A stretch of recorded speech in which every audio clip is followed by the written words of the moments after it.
Hi friends, హనుమంతుడు ఈ భూమిని రక్షించే శివుడు ఇద్దరి మధ్య ఒకసారి భీకర యుద్ధం జరిగింది. హనుమంతుడు తన పుట్టుక కంటే ముందు నుంచే రాముడితో మమేకమై ఉన్నాడు.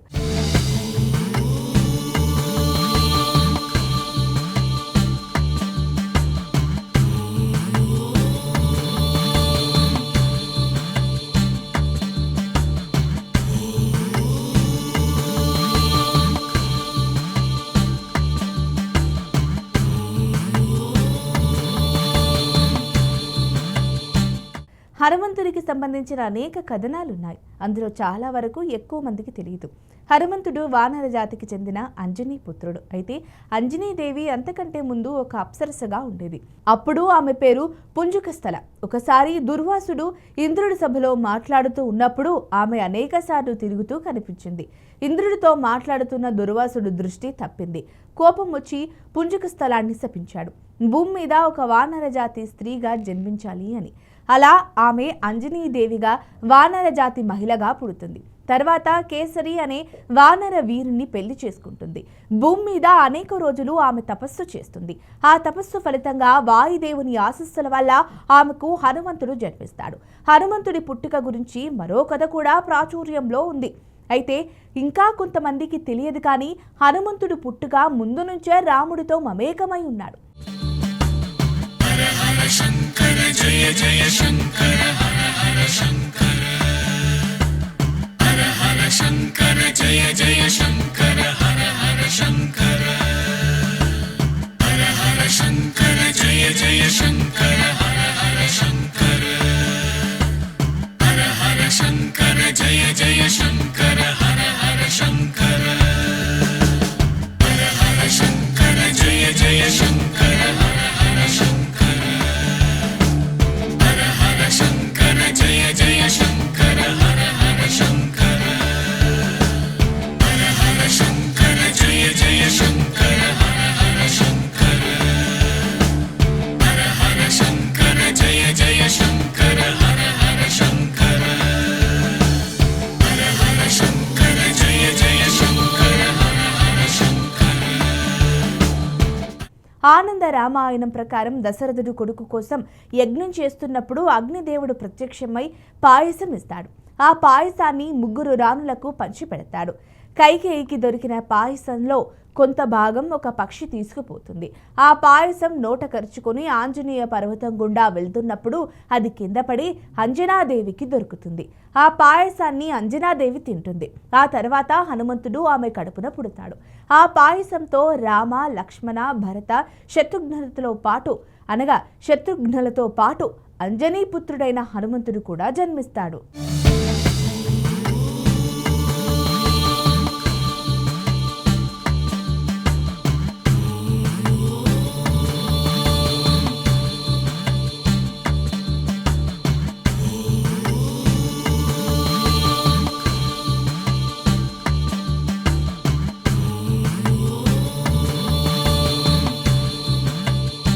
హనుమంతుడికి అనేక వందల పేర్లున్నాయి. అయినా సరే అంతటా పిలిచే పేరు ఒక్కటే, బజరంగబలి. వాల్మీకి రామాయణం ప్రకారం చిన్నప్పుడు హనుమంతుడు భూమి మీద నుంచి సూర్యుని చూసినప్పుడు అతనికి సూర్యుడు చక్కగా పండిన ఒక ఫలంలా కనిపించాడు. ఎలాగైనా ఆ ఫలాన్ని తీసుకోవాలని హనుమంతుడు ఆశపడ్డాడు.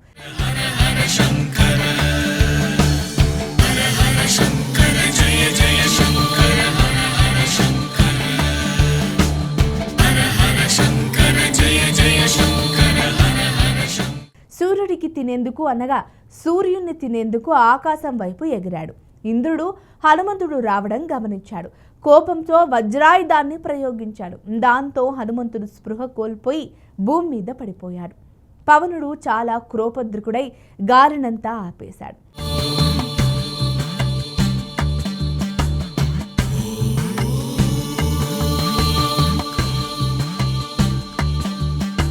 సమస్త ప్రాణులు ఊపిరాడక బాధపడ్డారు. విశ్వమంతా హాహాకారాలు మొదలయ్యాయి. దాంతో దేవతలంతా దిగివచ్చి పాతాళంలోకి వెళ్లి హనుమంతుడికి తమ ఆశీర్వాదాలిచ్చారు. శంకర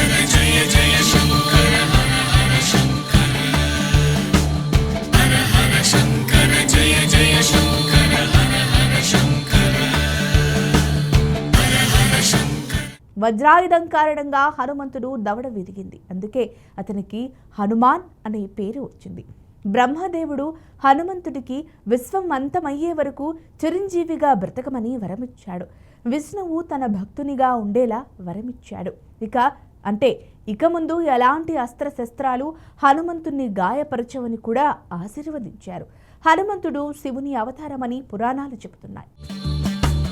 హర హర శంకర జయ జయ శంకర హర హర శంకర హర హర శంకర జయ జయ శంకర హర హర శంకర హర హర శంకర జయ జయ శంకర హర హర శంకర హర హర శంకర జయ జయ శంకర హర హర శంకర. అయితే అందుకు భిన్నంగా వీరిద్దరి మధ్య భయంకరమైన యుద్ధం జరిగిందని పద్మ పురాణం చెబుతుంది. దీని ప్రకారం రాముడు అశ్వమేధ యాగం చేస్తున్నాడు. ఆ సమయంలో అశ్వాన్ని వదిలారు. ఆ గుర్రం పరిగెత్తుతూ వీరమణి సామ్రాజ్యానికి చేరుకుంది. అక్కడ ఆ గుర్రాన్ని పట్టుకున్నారు. యజ్ఞంలో గుర్రాన్ని ఎవరైనా నిలవరించడం అంటే యుద్ధం చేయాల్సిందే. శత్రుఘ్నుడు ఆ గుర్రాన్ని విడిపించుకోవడానికి యుద్ధానికి సిద్ధమయ్యాడు. అటువైపు వీరమణి పరమభక్తుడు కావడంతో యుద్ధం గెలవడానికి శివుని సహకారం కోరుకున్నాడు. శివుడు వీరుడికి సహాయం చేయడానికి సిద్ధమయ్యాడు. కానీ స్వయంగా శ్రీరాముడు యుద్ధానికి రాకపోతే తాను సహకరించనని అన్నాడు. అప్పుడు శివుడు వీరభద్రుడు రూపం ధరించి యుద్ధభూమిలోకి వచ్చాడు. భీకర యుద్ధం మొదలైంది. హనుమంతుడు సేనను ముక్కలు ముక్కలుగా చేసి పోరాడాడు. వెంటనే శివుడు శక్తివంతమైన అస్త్రాన్ని సంధించాడు. అది హనుమంతుడి ఏకాగ్రతను భంగం చేసింది. కోపంతో హనుమంతుడు ఒక పెద్ద చెట్టును విరగ్గొట్టి శివుని వైపు విసిరాడు. ఆ శబ్దానికి శివుని మెడలో ఉన్న సర్పం భయంతో పాతాళ లోకానికి వెళ్ళిపోయింది. దాంతో శివుడికి కోపం వచ్చింది. జయ జయ శంకర హర హర శంకర హర హర శంకర జయ జయ శంకర హర హర శంకర హర హర శంకర జయ జయ శంకర హర హర శంకర హర హర శంకర జయ జయ శంకర హర హర శంకర. అది కూడా ముంచుకొచ్చింది. ఎలాగైనా హనుమంతుణ్ణి వధిస్తాను అని శివుడు ప్రబల ఆయుధంతో యుద్ధం మొదలుపెట్టాడు. హనుమంతుడు విష్ణువుని తలుచుకొని ఆ యుద్ధాన్ని తిప్పికొట్టాడు. హనుమంతుడు కోపంతో శివునిపై రాళ్ళు చెట్లతో యుద్ధం చేశాడు. ఈ యుద్ధం చాలాసేపు సాగింది. చివరికి హనుమంతుడే గెలిచాడు. ఇక రామాయణం గురించి అనేక కథనాలు ప్రాచుర్యంలో ఉన్నాయి. అందులో వాల్మీకి రామాయణం బహుళ ప్రాచుర్యం పొందింది. అలాగని వాల్మీకి రామాయణమే మొదటి రామాయణం కాదు. అంతకుముందే హనుమంతుడు ఒక రామాయణాన్ని లిఖించాడు.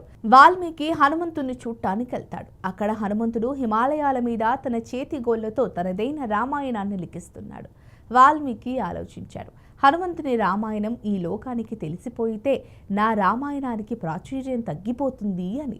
ఆ ఆలోచనతో హనుమంతుడు తన రామాయణాన్ని ఒక్క క్షణం కూడా ఆలోచించకుండా చెరిపివేశాడు. ఇలా కొన్ని కథలు హనుమంతుడి గురించి చెబుతాయి. అలాగే ఇందులో చాలా కథలు ఎక్కువ మందికి తెలియదు.